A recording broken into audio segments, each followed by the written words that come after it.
قل تنبئون الله بما لا يعلم في السماوات ولا في الأرض سبحانه وتعالى عما يشركون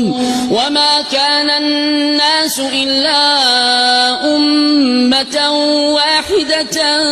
فاختلفوا ولولا كلمة سبقت من ربك لقضي بينهم فيما فيه يختلفون ويقولون لولا أنزل عليه آية من ربه فقل إنما الغيب لله فانتظروا إني معكم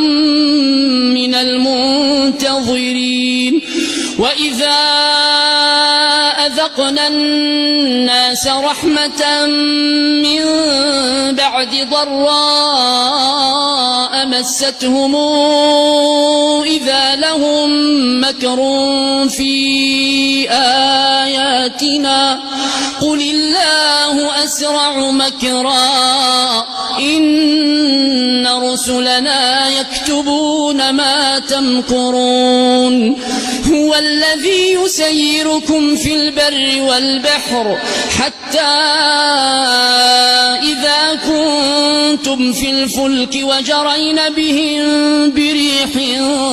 طيبة وفرحوا بها جاءتها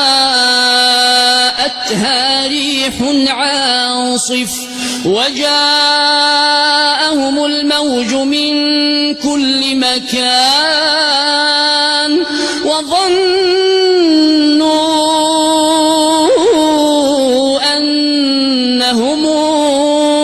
أحيط بهم دعوا الله مخلصين له الدين لئن أنجيتنا من هذه لنكونن من الشاكرين فلما أنجاهم إذا هم يبغون في الأرض بغير الحق يا أيها الناس إنما بغيكم على أنفسكم متاع الحياة الدنيا ثم إلينا مرجعكم فننبئكم بما كنتم تعملون إنما مثل الحياة الدنيا كماء أنزلناه من السماء فاختلط به نبات الأرض مما يأكل الناس والأنعام حتى إذا أخذت الأرض زخرفها وزينت وظن أهلها